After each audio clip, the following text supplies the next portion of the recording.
While Patrick's contributions to Irish history are undeniable, myths surrounding his life have taken on a life of their own.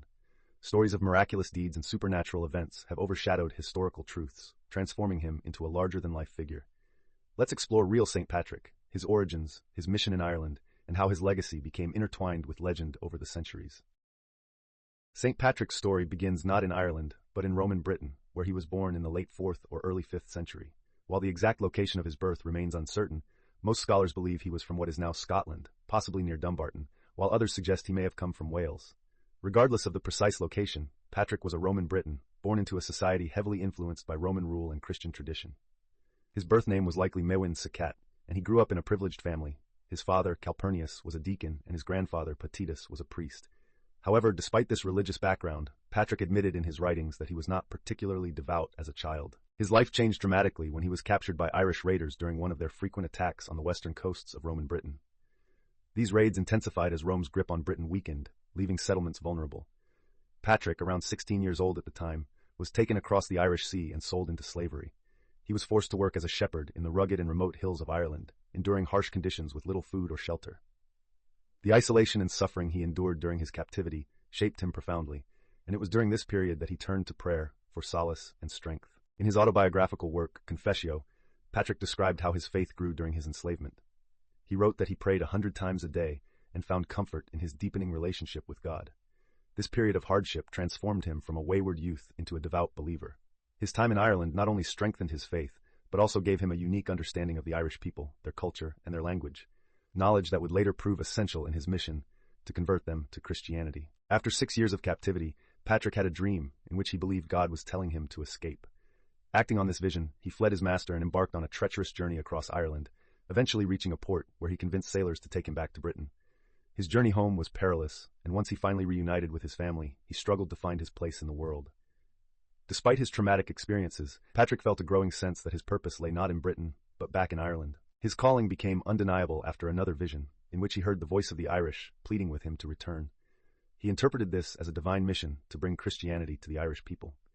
To prepare himself, he entered religious training, possibly studying in Gaul, modern-day France, where he developed his theological knowledge and trained for missionary work. Over time, he became an ordained cleric and later a bishop, dedicating himself to the idea of returning to the land of his captivity, not for revenge, but to spread his faith. Patrick's early life, marked by privilege, enslavement, and spiritual awakening, laid the foundation for his later missionary work. His deep connection to Ireland, forged through suffering and faith, made him uniquely suited for his role in spreading Christianity there. However, as his legend grew, many of the details of his real-life struggles would become overshadowed by myth, transforming him from a historical figure into a legendary saint. Though he could have pursued a quiet life within the church, Patrick remained haunted by the vision he had of the Irish people calling him back. He believed it was his divine mission to return to the land of his enslavement, not as a captive, but as a messenger of faith. Patrick returned to Ireland around the year 432 AD with the goal of converting the Irish to Christianity. At the time, Ireland was a land of warring tribes, each ruled by its own chieftain or king. The dominant belief system was a form of Celtic paganism, led by a powerful class of Druids who held significant influence over society.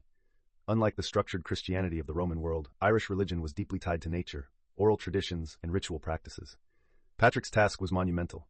He was not only introducing a foreign religion, but also challenging a long-established spiritual hierarchy. Despite the difficulties, Patrick found ways to bridge the gap between Christianity and Irish tradition. He adopted a strategic approach, preaching to local chieftains and gaining their protection, which allowed his message to spread more freely. According to some accounts, he first sought to convert the High King of Tara, a crucial step in establishing Christianity's legitimacy. By framing Christianity in ways that resonated with Irish cultural beliefs, Patrick gradually gained followers, converting both nobles and common people. One of his biggest challenges was the opposition of the Druids, who saw Patrick as a threat to their authority.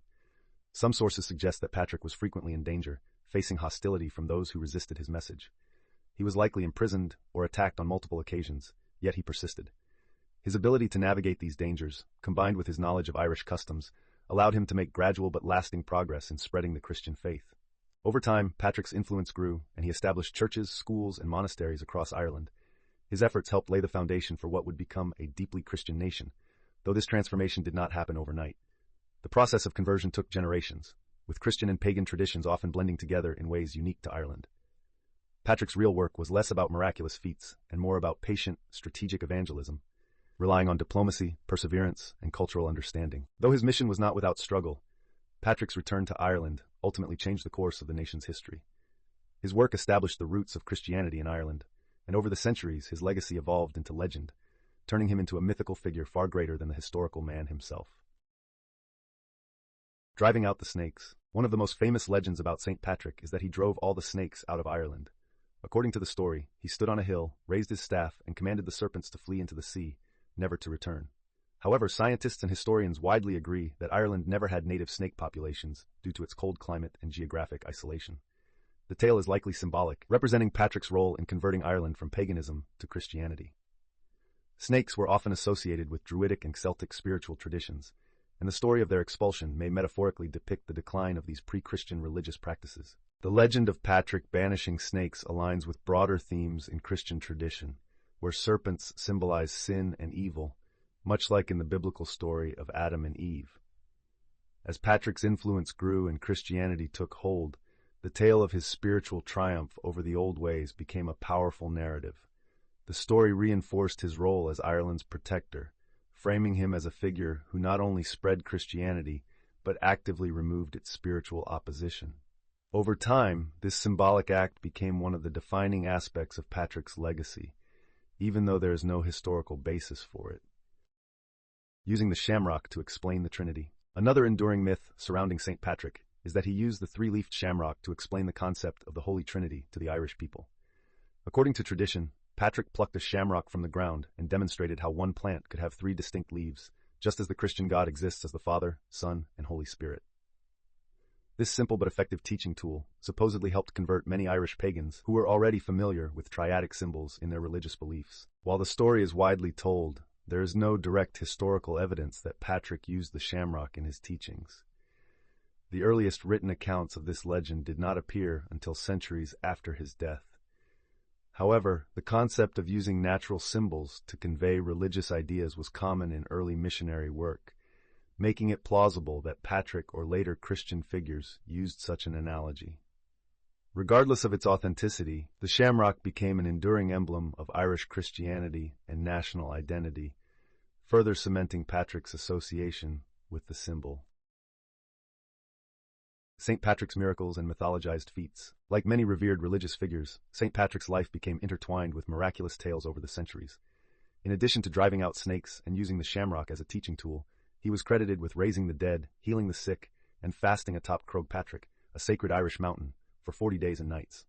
One story tells of Patrick lighting a paschal fire at Slane Hill in defiance of the High King, an act that led to the acceptance of Christianity among Ireland's rulers. These legendary feats, while unverifiable, served to elevate Patrick beyond a mere historical figure and into the realm of sainthood and folklore. The miracles attributed to him helped spread his influence and solidify his place as Ireland's spiritual protector. Over time, oral traditions and medieval writers expanded his legend, blending historical truth with religious devotion.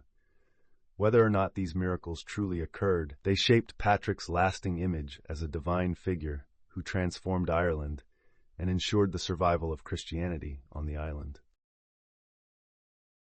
How St. Patrick's story evolved over centuries. St. Patrick's legacy did not end with his death.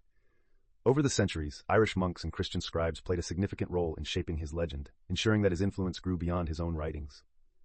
Medieval texts, such as the Annals of Ulster and the tripartite life of St. Patrick, embellished his story with miraculous deeds, portraying him as a larger-than-life figure. These accounts transformed Patrick from a missionary bishop into a spiritual warrior who conquered paganism.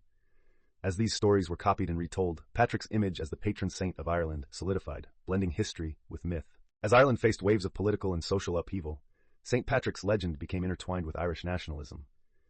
During times of English rule and suppression, Patrick symbolized the resilience of Irish identity and Catholic faith. His story was used to reinforce Ireland's distinct cultural heritage, reminding the Irish people of a time when they, through Patrick, had resisted external forces. By the 18th and 19th centuries, Irish nationalists embraced Patrick as a unifying figure, linking his mission to the country's struggle for independence. This association ensured that Patrick was not just a religious icon, but also a political symbol of Irish pride. St. Patrick's Day, originally a solemn religious feast, evolved into a global celebration that is often far removed from the historical figure. In Ireland, the day was traditionally marked by church services and quiet reflection, honoring Patrick's role in bringing Christianity to the island. However, as Irish immigrants spread across the world, particularly to the United States, the holiday took on a more festive character. In cities like New York, Boston, and Chicago, grand parades and public celebrations emerged, driven by a growing sense of Irish-American identity. Over time, St. Patrick's Day became an international phenomenon, celebrated not only by those of Irish descent, but by people of all backgrounds. Today, it is associated with green attire, shamrocks, public parades, and revelry. The commercialization of the holiday, with landmarks worldwide turning green in tribute, further distanced it from its religious roots. While St. Patrick remains at the heart of the celebration, the modern holiday reflects a broader cultural appreciation of Ireland, rather than a historical commemoration of the man himself. Despite these changes, St. Patrick's influence remains strong. His story, though altered and expanded over time, continues to be a source of inspiration and cultural unity. Whether viewed through the lens of faith, folklore, or national identity, St. Patrick's legacy is a testament to the power of storytelling and tradition. The man who once walked the hills of Ireland as a missionary is now immortalized in a legend that continues to evolve with each passing generation. The lasting legacy of St. Patrick. St. Patrick's mission to Ireland had a profound and lasting impact on the spread of Christianity across the island. His efforts to convert the Irish, establish churches, and train new clergy laid the foundation for a uniquely Irish form of Christianity. Over the centuries, Irish monasteries became centers of learning, preserving religious and classical texts that would later influence European scholarship. Patrick's work also integrated Christian beliefs with existing Celtic traditions, creating a faith that was deeply rooted in Irish culture. Without his missionary efforts, Ireland's religious landscape and its role in preserving Christian knowledge during the Dark Ages might have been very different. While Patrick's historical contributions are undeniable, the myths that have grown around his story illustrate how legends can both enhance and obscure the truth. The exaggerations of his miracles and the symbolic tales of his triumph over paganism have in some ways overshadowed his real-life struggles and achievements. Myths have made him larger than life, but they have also shaped how generations perceive his impact. His true story, one of faith, perseverance, and transformation, remains powerful even without the embellishments. St. Patrick's legacy is a testament to how history and legend can intertwine, shaping the way we remember influential figures. Though the real Patrick may never have driven out snakes or performed dramatic miracles, his influence on Irish culture, religion, and national identity is undeniable. His story is a reminder of how faith can inspire change, and how myths can carry historical truths in ways that resonate across centuries. Whether as a saint, a folk hero, or a cultural icon, Patrick's presence endures, ensuring his name will never be forgotten.